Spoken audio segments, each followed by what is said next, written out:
Hey everybody, thank you very much for hitting like. I have like 87 views on yesterday's video and 40 something likes. I think it was came to like 47% of the people who looked at the video clicked like. So thank you very much. I appreciate it. I mentioned that I answer questions. I got a few questions. Michael asks, I have crowdsourced this through my entire social cohort of one, and I have two questions for you.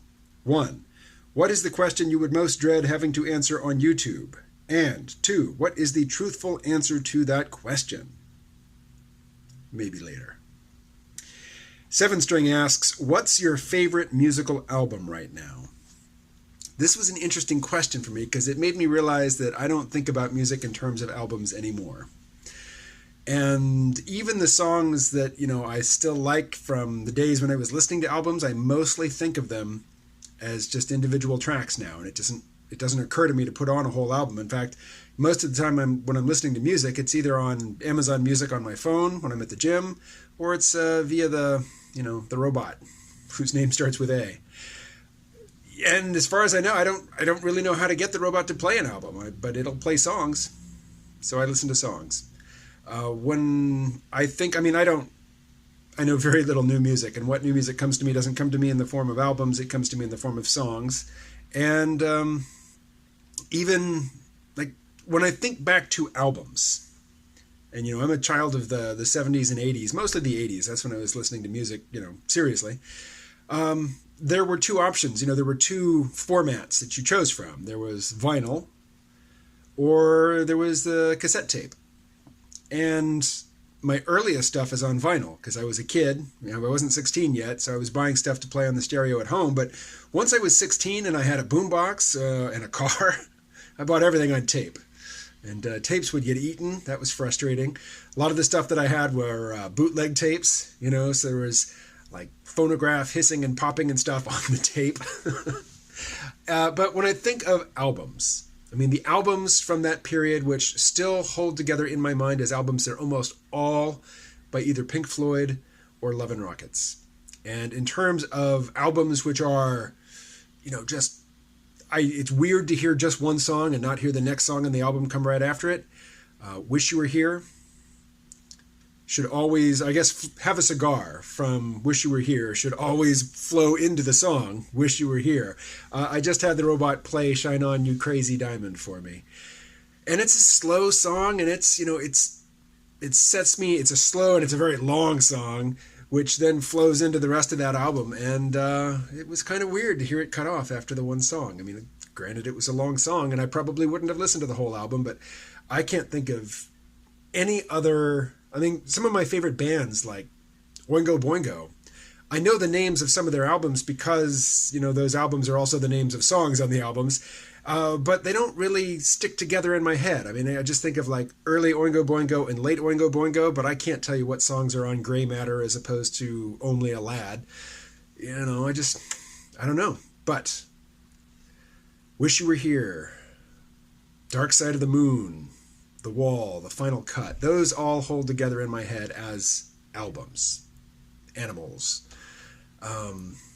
Not so much, after Roger Waters. Like, I really loved Momentary Lapse of Reason when it came out. Bought the cassette. Or no, actually, I think my little brother bought the cassette and I basically appropriated it. But,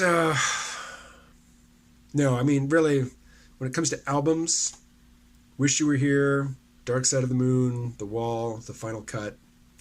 And then from Love and Rockets, Earth, Sun, Moon, Express.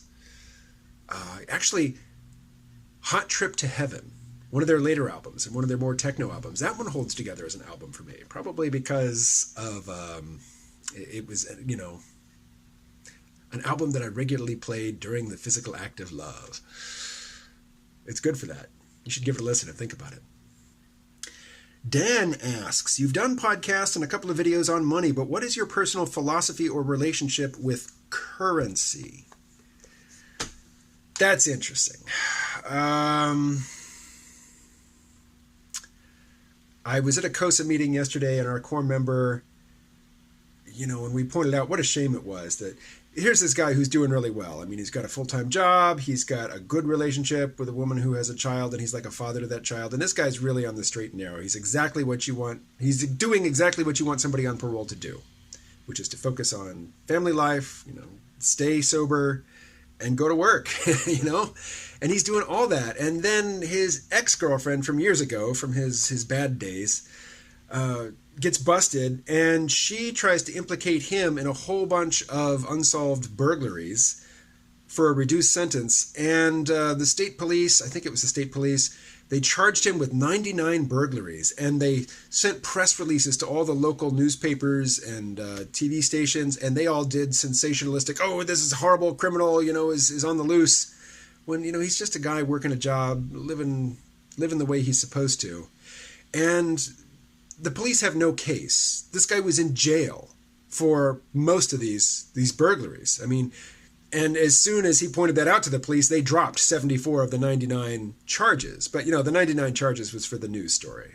That just sounds like a big number. In fact, I bet if they'd had 103, they still would have charged him with 99 because it's just got that, that ring to it. But, and I promise this does get back to money. But the real effect on his life, I mean, he's got various court dates hanging over his head, but the real effect is he has had to spend money to hire a lawyer. And the police, and the prosecutor, they keep kicking back the date of the trial. And, the guy who runs the COSA says they're just giving you rope to hang yourself with. They're stretching out the procedure, hoping that you will do something stupid in the meantime and catch a new charge, and then, it'll make it easier for them to get a conviction. And this guy's not going to do that, but the whole time that the police are just playing out this process, he's got to keep paying money to a lawyer to keep a lawyer on retainer. Even though she's not doing much for him, if he goes with a public defender, he's going to jail.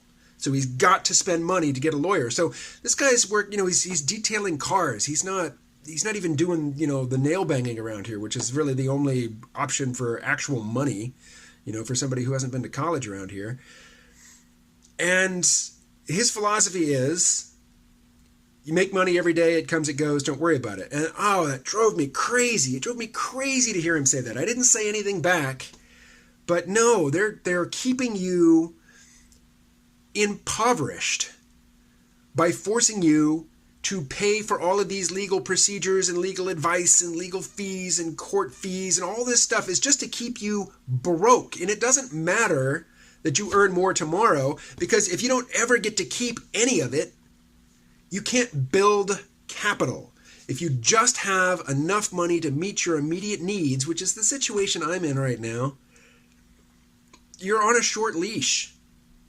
And rationalizing it and saying, easy come, easy go, you make more tomorrow, that's just apologizing for your oppression. And I'm not one to, see oppression under every rock.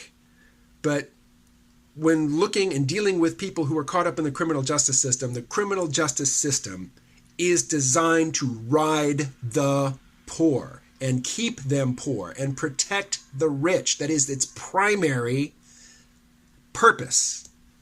And it does it very well. Talking about all this, I was reminded yet again that prosecutors have enormous resources. They are well funded, whereas public defenders are run ragged with way too many cases and not nearly the same sorts of resources available to them that the prosecution gets. And who goes with the public defender? Poor people. So I know this isn't really a philosophy of money sort of statement. It's just a fuck law enforcement, fuck the criminal justice system, and fuck this system which deliberately impoverishes the poorest people and prevents them from building any wealth.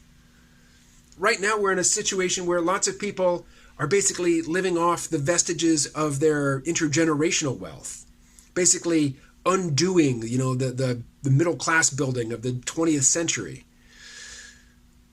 So money, MMT I find interesting.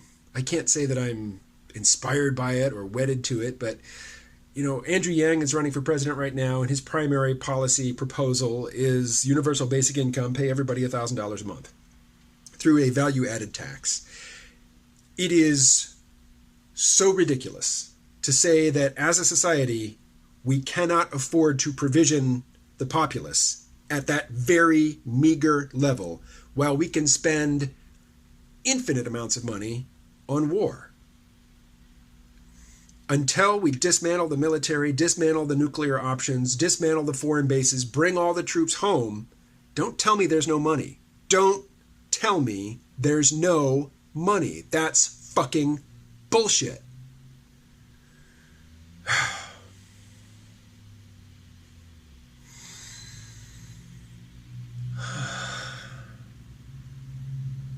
So, more questions. Ed writes, now you look very much like the Easter Island monument in the Out of My Head logo. Yes, I do. And yes, that had occurred to me. So, keep them coming. I'll keep the answers coming. Talk to you later.